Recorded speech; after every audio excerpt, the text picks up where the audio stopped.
En el nombre del Padre, del Hijo, del Espíritu Santo. Amén. Dios Padre Todopoderoso y Eterno, Rey Celestial, Padre mío, Padre Santo, Padre de nuestro Señor Jesucristo, Señor del Espíritu Santo, queremos darte gracias por este nuevo día que nos regalas, Señor, en tu Hijo amado Jesucristo.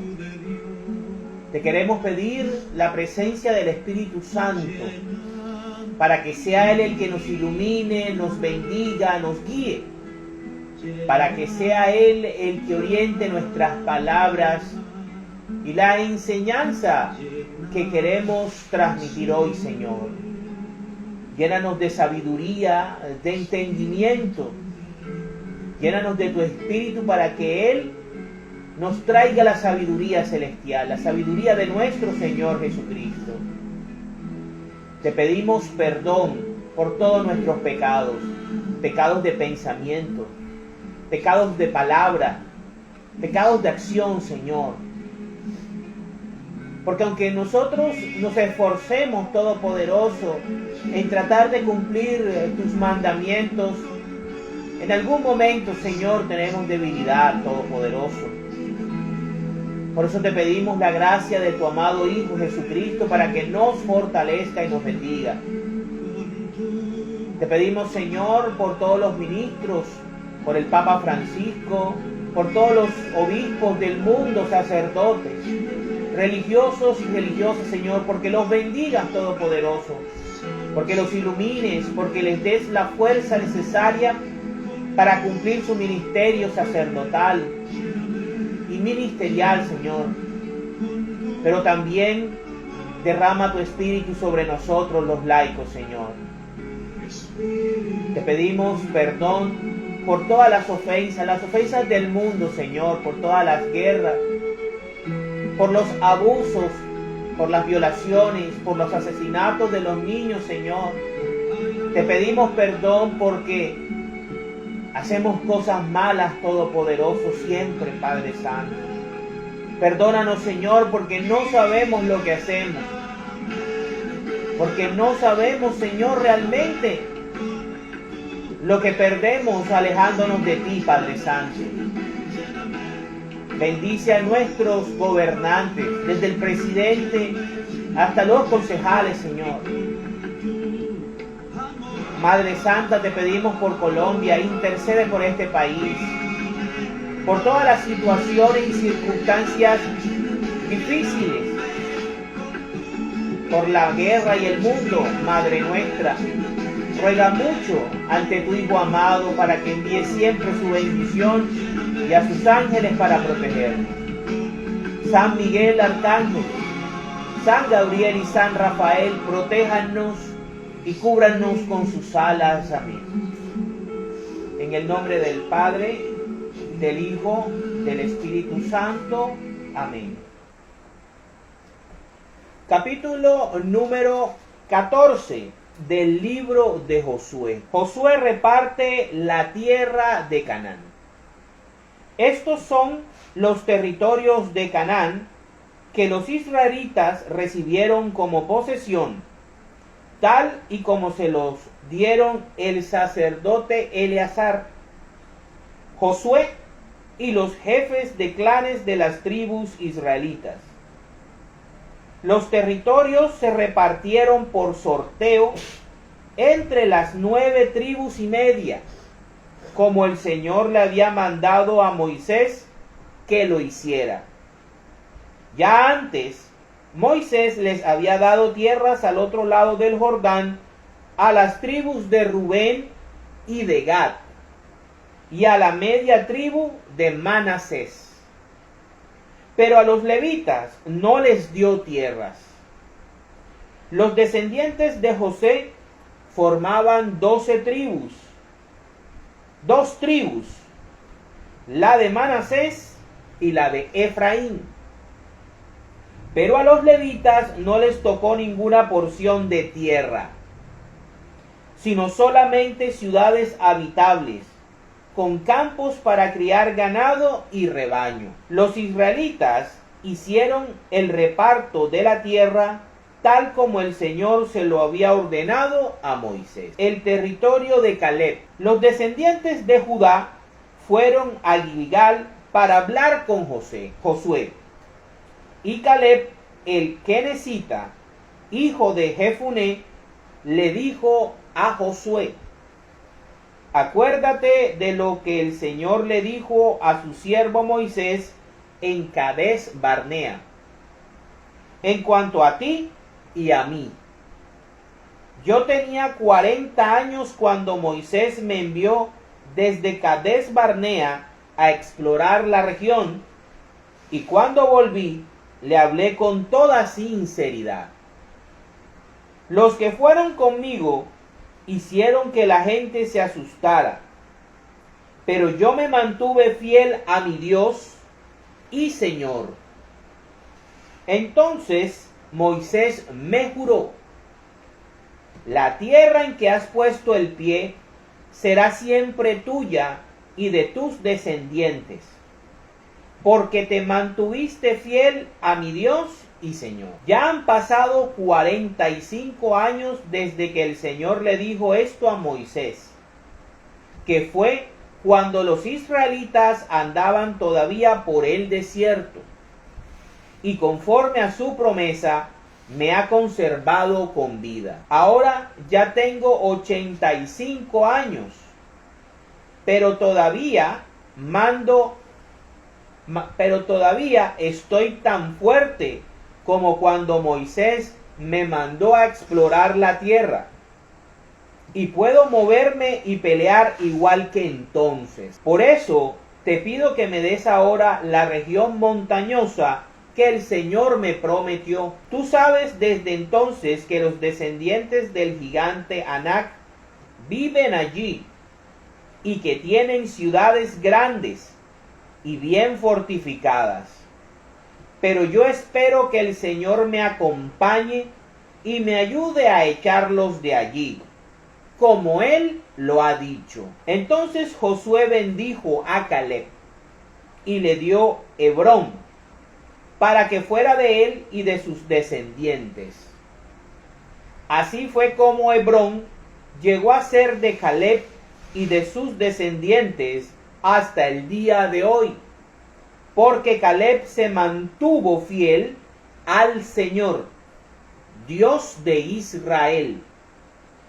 El nombre antiguo de Hebrón era Kiriam Arba, pues Arba fue un famoso descendiente del gigante Anac. Después de esto hubo paz en la región. Palabra de Dios. El capítulo número 14 del libro de Josué nos habla acerca de la repartición que hizo Josué junto con el sumo sacerdote Eleazar, hijo y sucesor de el sumo sacerdote Aarón, y los jefes de los clanes de las tribus israelitas. Cuando Moisés envió a 12 espías, uno por cada tribu de Israel, estaba él liderando a Israel, estaba guiando a Israel como mediador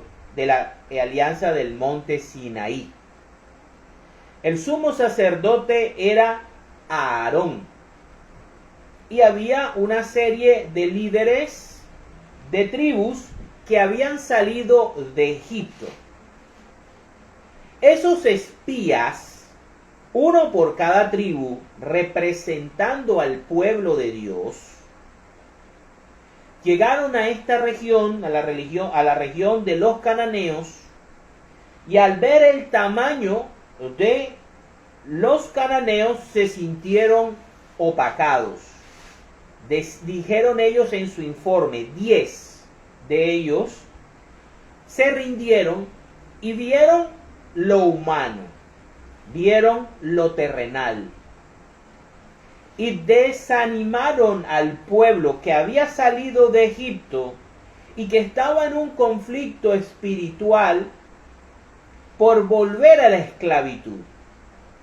Y al encontrarse a puertas de la tierra prometida, en vez de confiar en el poder del Dios que había hecho 10 milagros, 10 plagas, los había salvado del exterminio de los primogénitos, había abierto el mar y los había alimentado de muchas maneras, estos 10 representantes de estas 10 tribus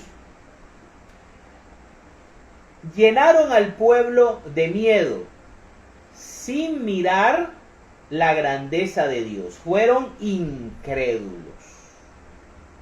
No fueron capaces de mirar más allá de las cosas terrenales, de las cosas humanas, de las limitaciones humanas.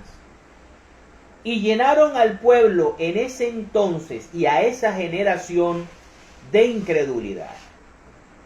Lo que llevó a Dios a despreciar esta generación incrédula y a jurarles que solamente los 2 espías que habían llegado llenos de fe, llenos de positivismo y sabiendo fuertemente que su Dios, que había hecho tantas maravillas hasta entonces, podía fácilmente entregarles la tierra prometida. Esos 2 hombres fueron Josué de la tribu de Efraín y Caleb de la tribu de Judá, mostrando una fe inquebrantable en el Dios de Israel, un amor incondicional y una fuerza espiritual que llevarían a Josué a ser el sucesor apostólico del propio Moisés, y a Caleb de recibir una promesa por su fe, por su fidelidad a Dios, por su lealtad. Dios, hablando a través de Moisés, le dice que le va a entregar la tierra donde había puesto sus pies, la tierra de Canaán, que en este contexto es la Hebrón, que se llamaba en ese entonces Kirián Arba, porque ahí vivían descendientes del gigante Aná. Entonces eran hombres que físicamente superaban a los israelitas, pero los israelitas en el pensamiento, en la mente, en los ojos de Josué y de Caleb, tenían un arma infinitamente poderosa: Dios, el Dios verdadero, el Dios de Israel, que iba a ser capaz de entregarles lo que parecía para los otros 10 espías de las 10 tribus, ¿verdad?, que no era la tribu de Efraín ni la tribu de Judá, que les pareció un imposible. Pero para estos 2 hombres, llenos de fe, llenos de amor, llenos de convicción, que es lo que le falta al mundo en estos tiempos y en estos momentos. Y por eso es que nosotros vemos a diario cómo nuestros jóvenes se matan, se suicidan, se autoeliminan cuando la vida les coloca dificultades, muchas veces muy fuertes, cabe reconocer y resaltar, pero otras veces no tanto. Pero por no tener esa visión, esos ojos abiertos a lo trascendental, a lo que realmente vale la pena, como es la vida eterna, como es hacer la voluntad de Dios, eso de vivir para servirle a un bien superior a lo humano, es lo que termina acabándolos. Es lo que llevó a la generación de Moisés que salió de Egipto a tener que vagar hasta que se murieran todos, excepto Josué y Caleb, por su incredulidad, por su falta de fe, por su falta de visión trascendental, por negar una realidad espiritual. Realidad, manejo la palabra realidad, una realidad concreta, objetiva. Dios existe y es independiente del pensamiento y de la creencia humana. Dios va a existir, lo creamos o no. Dios va a estar aún por fuera de este universo material.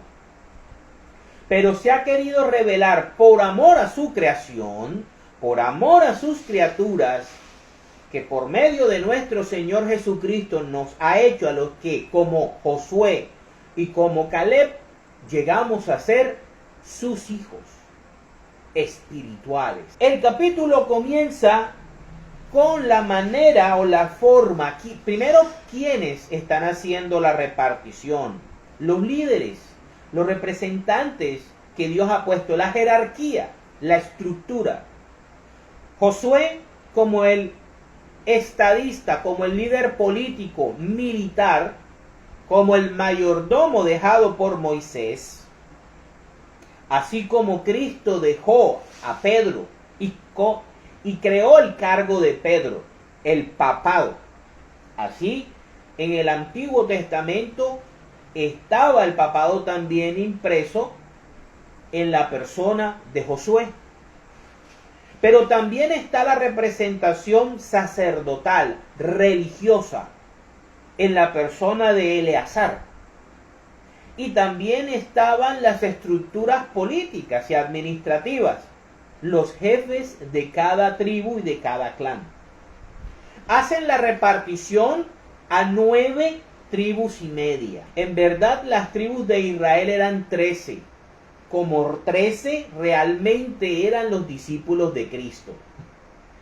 Los 12 más Pablo. Aquí nosotros nos dicen que las 9 tribus estaban, 9 tribus y media estaban esperando a la repartición y que esto se hizo por suerte. Por suerte. Quisieron que fuera Dios el que distribuyera la tierra. Ahora hay que tener en cuenta que José genera 2 tribus. La tribu de sus hijos Manasés y de su hijo Efraín. De Efraín era Josué y de Judá era Caleb. Entonces, eso hay que tenerlo en cuenta. Efraín es descendiente de Raquel y Judá es descendiente de Lea. O sea que en estos 2 hombres están representados las 2 esposas de Israel. El Josué de la tribu de Efraín y Caleb de la tribu de Judá. A la tribu de Leví no se le da territorio, se le da unas ciudades para que puedan habitar y tengan rebaños.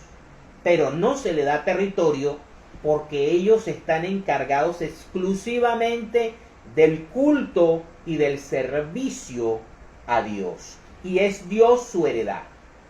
Así como a los sacerdotes católicos se les da el voto de castidad y por eso es que no se casan. Porque su esposa es la iglesia. Sus hijos son sus feligreses y son fieles a Cristo porque Cristo para el sacerdote, para el obispo, para el cardenal, para el papa, es su herencia. Es su herencia. Vemos también aquí que Caleb, 45 años después, tiene una paciencia de 45 años esperando a que Dios le cumpliera la promesa que le hizo por medio de Moisés en Cades Barnea. Él lo dice acá, tenía 40 años cuando fue enviado por Moisés a espiar la tierra prometida. junto con Josué y los otros 10 espías. Y le recuerda a Josué varias veces el resultado de su investigación y cómo se mantuvo fiel a la fe en Dios. Se mantuvo fiel a Dios. Y esa fidelidad Dios se la premió, prometiéndole que cuando entraran a la tierra prometida, le iban a dar el territorio donde él había estado, que para ese entonces había sido Hebrón o Kiriam Arba. Este Señor, Dios también le promete que le iba a mantener las fuerzas, que a pesar de los años, su fe y su visión espiritual lo iban a llevar a que su cuerpo se iba a mantener física y vigorosamente para poder luchar por la tierra que iba a heredar. Este Señor se mantiene fuerte, poderoso, aunque habían pasado 45 años. Dios le había regalado esa gracia. Y ahora, él en vez de retroceder, él en vez de dejar que otros hicieran el trabajo, él va y se le presenta a Josué y le dice: estoy listo. Es el territorio más difícil. Son la gente más grande. Son las ciudades fortificadas. Pero confío plenamente en Dios que Él me las va a dar. Miren la visión de Caleb. Pasaron 45 años para que Caleb, Dios le pudiera dar su promesa, cumplir su promesa. Y nunca perdió su fe. Su fe estaba intacta, su fe estaba viva. Así debemos tener nosotros los católicos cristianos nuestra fe intacta siempre. Siempre mirando hacia adelante. Siempre caminando de la mano de Papito Dios, del Dios de Israel. Y vemos cómo Josué bendice el requerimiento de Caleb, reconociendo y recordando la promesa, reconociendo y recordando que fueron los dos únicos. Fíjense, y esto refleja muy bien lo que pasa en el mundo y lo que pasa en nuestra iglesia y en nuestra sociedad. Moisés manda a 12 hombres representando al pueblo, y solo 2, o sea, la sexta parte de lo que se envió, de la muestra estadística, se mantienen fieles y se mantienen con fe. Así pasa también en la vida espiritual. Así pasa también en la iglesia católica, donde son muy pocos, pero muy pocos, así como Caleb y como Josué, que se mantienen en la misión, que entienden cuál es su misión y viven para la misión de nuestro Señor Jesucristo. En el mes de la misión, aunque por lo menos en mi caso yo todos los días de mi vida estoy en misión hasta que me muera, porque para mí no es un mes, para mí es toda mi vida. La misión es importante. Tenemos que estar abiertos a transmitir el tesoro maravilloso que nuestros padres en el bautismo nos dieron en la persona de nuestro Señor Jesucristo y en la Iglesia Católica Apostólica Romana. Disfrutando de los sacramentos, disfrutando de las Santas Escrituras, disfrutando de la Eucaristía, disfrutando del amor de nuestra Madre, la Virgen María. Todo eso nos lo podemos ver como estos dos hombres representan una verdad espiritual. Aunque muchos son los llamados, pocos son los escogidos. Es así como Josué le entrega a Caleb Hebrón. Y a partir de ahí, ese territorio va a ser de sus descendientes y de la tribu de Judá.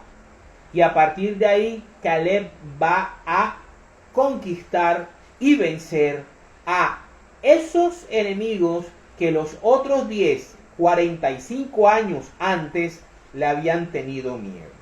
¿Por qué? Por la fe en su Dios. Para la gloria de Dios. Ahora vamos a ver cómo el honrar al Señor nos lleva a la salvación. Vamos a escuchar qué nos dicen las mismas escrituras acerca de estos dos personajes, Josué y Caleb. Vámonos a Eclesiástico, capítulo 46, versículos del 1 al 10. Dicen, Josué y Caleb. Josué, hijo de Nun, fue un valiente guerrero que ayudó a Moisés en su oficio de profeta. Fue un profeta guerrero. Estaba puesto para hacer en su tiempo, como su nombre lo dice, una gran salvación para los elegidos de Dios. Recordemos que Jesucristo, nuestro Señor, el fundador de la Iglesia Católica Apostólica Romana, se llama también Josué. Yeshua, Dios salva. Él es el Josué definitivo. Para castigar a los enemigos y dar a Israel la tierra que era su herencia. Cristo vino al mundo para vencer el pecado, a Satanás y la muerte. Los venció en la cruz. A Satanás, al pecado y a la muerte. Para someter a todas las fuerzas demoníacas que estaban gobernando el mundo físico y espiritual. Y para entregarle a la humanidad la salvación y la entrada nuevamente al reino de Dios. Qué majestad la suya al levantar el brazo y agitar su lanza contra una ciudad. Nadie podía resistirle cuando peleaba las batallas del Señor. Por medio de él se detuvo el sol, y un solo día se convirtió en dos. Invocó al Dios Altísimo cuando los enemigos lo atacaban por todas partes, y Dios le respondió enviando una enorme cantidad de granizos como piedras, que hizo caer sobre las tropas enemigas, con lo que destruyó a los adversarios en la cuesta de Bet-Orón. Así supieron esas naciones, condenadas a la destrucción, que el Señor protegía a su pueblo en las batallas. La guerra que Dios libró por medio de Josué era una guerra justa. Los pueblos cananeos llevaban más de 500 años maldiciendo la tierra con todas sus perversidades y aberraciones. Era una cultura aberrante. Era una cultura aberrante. Y fue el primer proceso de cristianización del mundo. Josué siguió fielmente a Dios y en tiempos de Moisés se mantuvo leal. Fiel, leal. O esas palabras. Él y Caleb, hijo de Jefuné, resistieron a la rebelión del pueblo, apartaron de la comunidad la ira de Dios e hicieron callar a los que murmuraban, los que querían volver a Egipto, los que estaban murmurando porque los 10 espías habían venido con un informe nefasto. Si entramos a esa tierra, esos gigantes descendientes de Anac nos van a pisotear como langosta. Mejor devolvámonos para Egipto. Dios lo que vino a hacer es venir a destruirnos. Miren lo que pensaba Dios como el enemigo de Israel. En cambio, Josué y Caleb dicen todo lo contrario. Nuestro Dios nos va a dar la victoria. No miren las cosas terrenales, miren lo celestial. Por eso, entre los 600,000 israelitas, Solo ellos dos se libraron para entrar a tomar posesión del país donde la leche y la miel corren como el agua. El Señor dio a Caleb fuerzas que le duraron hasta la vejez para poder dominar las alturas del país. Él pidió las montañas, él pidió Hebrón. Y también sus descendientes recibieron su herencia, para que todos los israelitas supieran lo bueno que es seguir fielmente al Señor. Palabra de Dios. Entonces podemos ver aquí cómo de la cantidad del 100% del pueblo de Dios, siempre va a haber un porcentaje pequeño. Josué y Caleb eran la sexta parte de los espías. Y solamente la sexta parte tuvo fe. Solamente la sexta parte tuvo la fidelidad y la lealtad a Dios para mostrarse confiados en el poder del Señor. Ahora, Dios busca eso de parte de nosotros. Dios busca que miremos más allá de lo terrenal. Se nos está vendiendo un mundo individual, donde solamente te interesas tú, donde ya no te interesa los demás, no te interesa tu país, no te interesa tu familia. Es más, ya no te debe interesar ni una pareja. Miren, no quieren tener hijos. Nos están vendiendo la idea de que los hijos son una carga. Que para qué tener hijos, si lo que van a evitar es que viajes, que disfrutes, que te van a mortificar la vida. Nos están vendiendo que aún tener pareja es malo, porque la pareja te va a cohibir, que salgas un fin de semana, que tengas relaciones sexuales con quien te dé la gana, que consumas lo que te dé la gana y que te creas lo que te dé la gana. El pecado original nos lo están vendiendo como Satanás se lo vendió a Eva. Le pareció apetecible a la vista. Y vemos cómo la fidelidad a Dios, aún la fidelidad a Dios nos puede dar salud y vitalidad en la vejez. Ya no quieren ni siquiera hacerse cargo de un bebé en el vientre. Lo quieren matar desde el mismo vientre. Y ni de hablar de los ancianos, ni hablar de tus padres ancianos. Son un estorbo. Son un estorbo. Todo eso nos lo están vendiendo. Y nuestros hijos lo están comprando. Nuestra juventud la está comprando. Vamos ahora a ver cuál debe ser la actitud. Cómo debe orar el cristiano católico. Cómo debe buscar a Dios.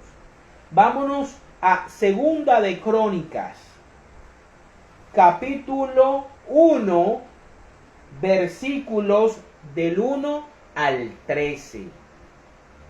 Salomón pide a Dios sabiduría. ¿Qué tenía Josué? ¿Qué tenía Caleb? Tenían sabiduría de Dios. Vamos a ver el rey Salomón. ¿Qué fue lo que pidió? ¿Qué fue lo que quiso? Dice, Salomón, hijo de David, consiguió fortalecer su reinado con la ayuda del Señor, que aumentó muchísimo su poder. Entonces llamó a todo Israel, a los jefes militares, a los principales funcionarios y a todos los jefes de familia que tenían autoridad en Israel. Lo mismo que se hizo, lo que hizo Josué al repartir la tierra entre las tribus. Y con toda la gente se había reunido, fue al santuario que había en Gabaón, porque allí estaba la tienda del encuentro con Dios, que Moisés, su siervo, con el siervo de Dios, había hecho en el desierto. Pero David había llevado el arca de Dios desde Kiriat Jearim hasta el sitio que le había preparado, pues le había levantado una tienda de campaña en Jerusalén. El altar de bronce que había hecho Bezalel, hijo de Uri y nieto de Ur, también estaba en Gabaón delante de la tienda del Señor. Salomón y toda la comunidad fueron allí a consultarlo. Salomón subió al altar de bronce que estaba ante el Señor, frente a la tienda del encuentro con Dios, y ofreció sobre él 1000 holocaustos. Para tú poder adorar a Dios, debes ofrecer un sacrificio. No hay adoración a Dios si no hay un ofrecimiento de sangre, si no hay derramamiento de sangre, si no hay una víctima que se ofrezca. Si no hay eso, no hay adoración. Por eso la Eucaristía, donde Jesucristo, el Cordero de Dios que quita el pecado del mundo, se hace presente y se ofrece en cada Eucaristía como el sacrificio y como el derramamiento de sangre que exige la adoración a Dios Padre. Por eso tú, católico, cada vez que vas a una Eucaristía, estás adorando legítimamente a Dios, como Él ordena. No como el hombre cree, no como el hombre se imagina, no como el hombre le da la gana, cantando, alabando, saltando, diciendo discursos, decretando, declarando. No, el único sacrificio donde hay realmente adoración a Dios es en la Eucaristía. Salomón, y aquella misma noche Dios se apareció a Salomón y le dijo, fíjense, Dios se aparece, Dios responde después de que el hombre se anonada, va y lo adora, va y le presenta un sacrificio. Y le dijo, pídeme lo que quieras y yo te lo daré. Salomón le respondió a Dios, tú trataste con gran bondad a mi padre David, y a mí me pusiste a reinar en su lugar. Ahora pues, Dios y Señor, cumple lo que dijiste a David mi padre, ya que me hiciste rey de un pueblo tan numeroso como el polvo de la tierra.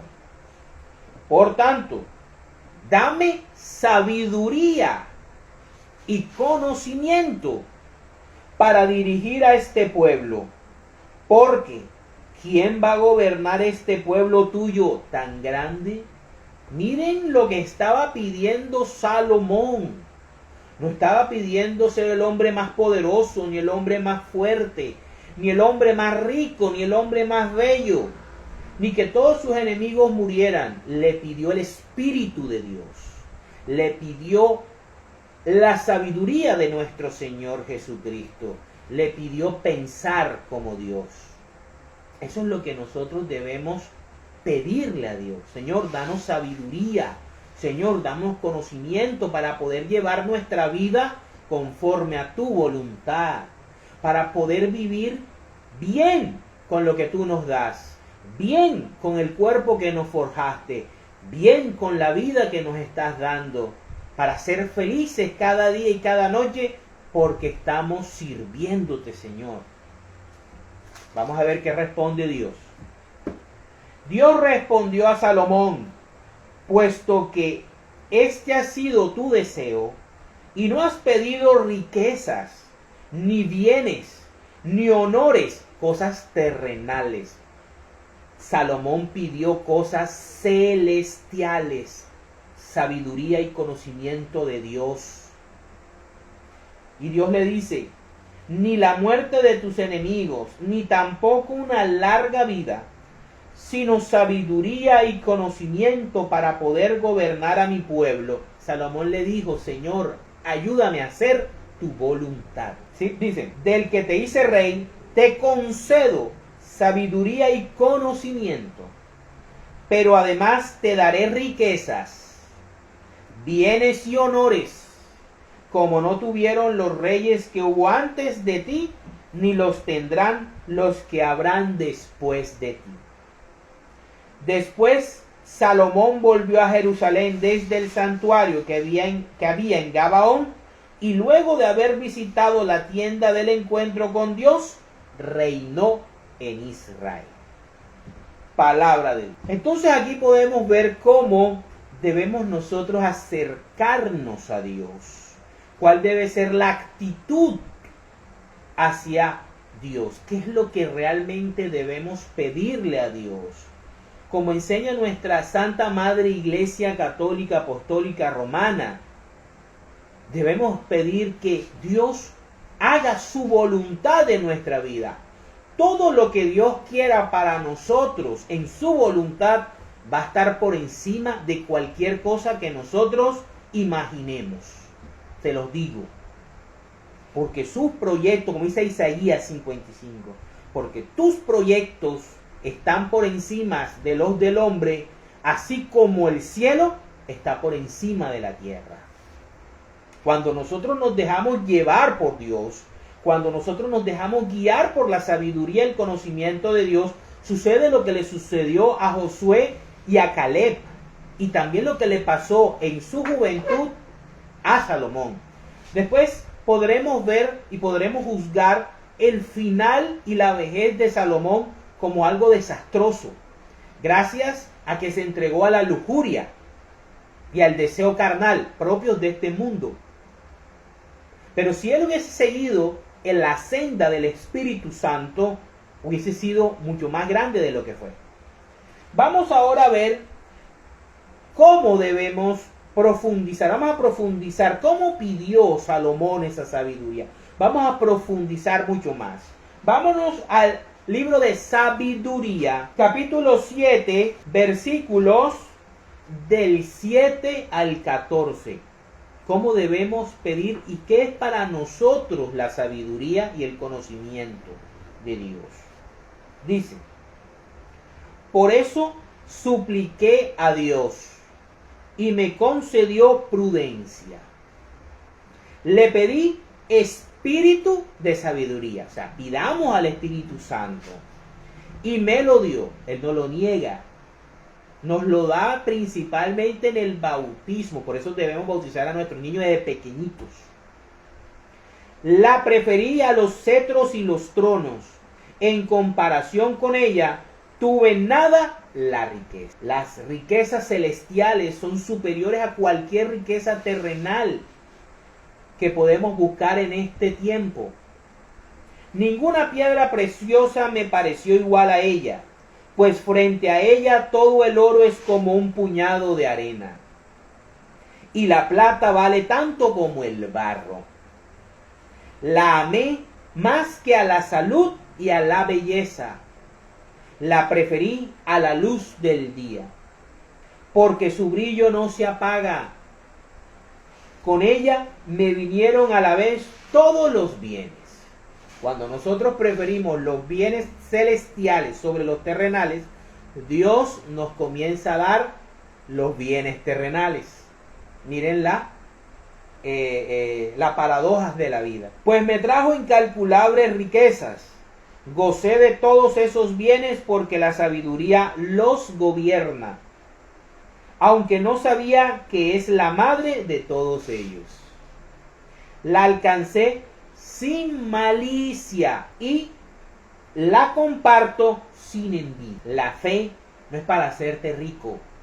La fe no es para abusar ni tener permisos para abusar sexualmente de las siervas. La fe no es para que estés por encima de los demás, ni para que te sirvan como un Dios o como un profeta, que todo lo que le sale y todos los caprichos que le salgan de la boca sus súbditos tienen, porque Él es el bendito, porque Él es el elegido de Dios. Miles de sectas salen con ese pensamiento. Fíjense, la alcancé sin malicia y la comparto sin envidia. No escondo para mí su riqueza, La sabiduría es para los hombres un tesoro inagotable. Y mojo con eso, porque ahora vamos a conectar con nuestro Señor Jesucristo. La sabiduría es para los hombres un tesoro inagotable. Quien sabe usar de ella logra la amistad de Dios, porque ella, con sus enseñanzas, la sabiduría es Cristo, le sirve de recomendación. Palabra de Dios. Vamos ahora entonces a ver qué habla o qué nos enseña nuestro Señor Jesucristo acerca de la sabiduría. Vamos al Evangelio de San Mateo, capítulo 13, versículos del 44 al 46. La parábola del tesoro escondido. El reino de los cielos es como un tesoro escondido en un terreno. De 12, solamente 2 la encontraron o lo encontraron, Josué y Caleb. Un hombre encuentra el tesoro y lo vuelve a esconder allí mismo, lleno de alegría. Va y vende todo lo que tiene y compra ese terreno. Sucede también con el reino de los cielos como con un comerciante que andaba buscando perlas finas. Cuando encontró una de mucho valor, fue y vendió todo lo que tenía y compró esa perla. Palabra del Señor. Cristo nos enseña que la vida de Dios, que la fe en Dios, que el reino de los cielos es tan valioso que tú decides abandonar la vida terrenal por alcanzar la vida celestial. Eso hay que enseñarle a nuestros jóvenes cuando te salen diciendo que sus vidas no valen o que sus vidas o que ya no pueden con sus vidas. ¿Sabes qué pasa ahí? El demonio, el mundo, la vida que les ha tocado les ha robado su trascendencia. Le han hecho creer e interiorizar que no hay una vida trascendental, que no hay un Dios que los hizo para cosas grandes, que tiene para cada uno de ellos una misión maravillosa y trascendental. Les han robado el Espíritu Santo, les han robado la sabiduría y el conocimiento que recibieron en el bautismo y los han dejado vacíos. Por eso es nuestra tarea de misionar y de transmitir la sabiduría y el conocimiento de Dios sin malicia y sin envidia. Sobre todo a esos jóvenes, queridos hermanos y hermanas. Vámonos ahora a interiorizar mucho más qué nos sigue diciendo nuestro Señor Jesucristo. ¿Por qué tanto el que compra el terreno, vende todo y adquiere el terreno porque encontró el tesoro, así como el comerciante de perlas vende todo lo que tenía por comprar esa perla? ¿Por qué? Vámonos entonces al Evangelio de San Juan, capítulo 12, versículos del 20 al 26. Dice: entre la gente que había ido a Jerusalén a adorar durante la fiesta, habían algunos griegos. Estos se acercaron a Felipe, que era de Betsaida, un pueblo de Galilea, y le rogaron: Señor, queremos ver a Jesús. Estos son los comerciantes que están buscando las perlas finas, y han encontrado, les han hablado acerca de la perla más hermosa que ha existido en este planeta. Felipe fue y se lo dijo a Andrés, y los dos fueron a contárselo a Jesús. Jesús les dijo entonces: oído a esto, ha llegado la hora en que el Hijo del Hombre va a ser glorificado. Les aseguro que si el grano de trigo al caer en tierra no muere, queda él solo. Pero si muere, da abundante cosecha. El que ama su vida en este mundo, en las cosas terrenales, las cosas mundanas, mis viajes, mis salidas, mi promiscuidad, el yo, el solamente yo y nada más importa que yo, eso la perderá. Pero el que desprecie su vida en este mundo, la conservará para la vida eterna. Esa es la promesa. Esa es la promesa. Si te mantienes fiel a mí, dice el Señor Jesucristo, y obedeces mis mandamientos y mis enseñanzas, yo te daré la vida eterna. Si quieres mantener esta vida terrena, perderás la vida eterna y con ella todo. Si alguno quiere servirme, que me siga. Y donde yo esté, ojo a esto, donde yo esté, allí estará también el que me sirva. Donde Cristo esté, ahí estarán quien le sirva. Si alguno me sirve, mi Padre lo honrará. Palabra del Señor. O sea, Jesús nos está ofreciendo que si nosotros perdemos este mundo, perdemos esta vida, este individualismo existencial, solo me importo yo y solo me quiero dar placer yo, no me importa más nadie, no me sacrifico por hijos, no me sacrifico por pareja, no me sacrifico por padres ancianos, no me sacrifico por mis embarazos, no me sacrifico por nadie, solamente yo, entonces voy a perder la vida y solamente voy a ser polvo. Pero si decido, ojo a esto, si decido seguirlo a Él, obedecerlo a Él, verlo a Él e imitarlo a Él, Él me dará la vida eterna porque Él es el camino, la verdad y la vida. Y Él me llevará donde Él esté.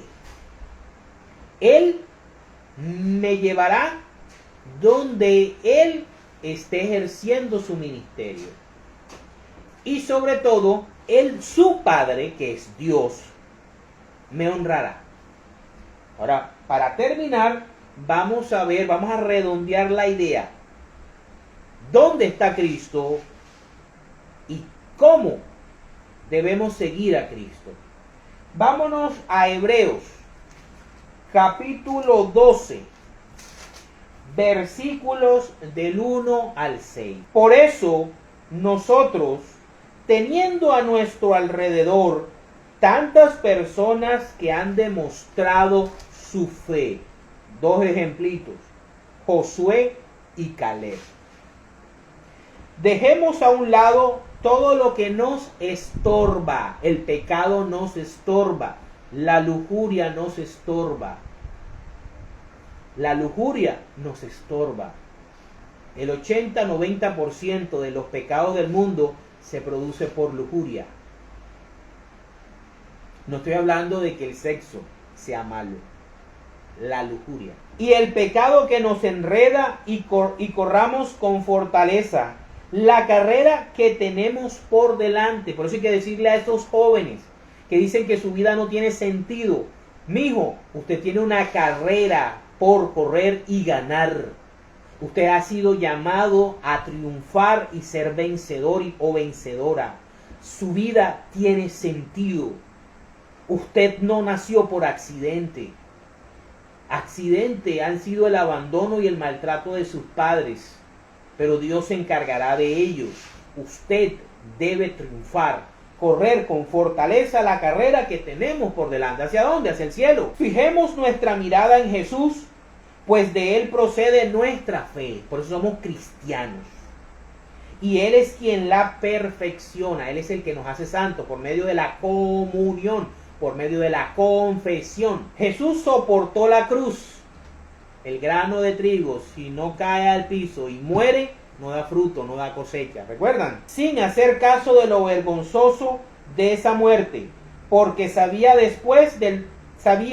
que después del sufrimiento tendría gozo y alegría.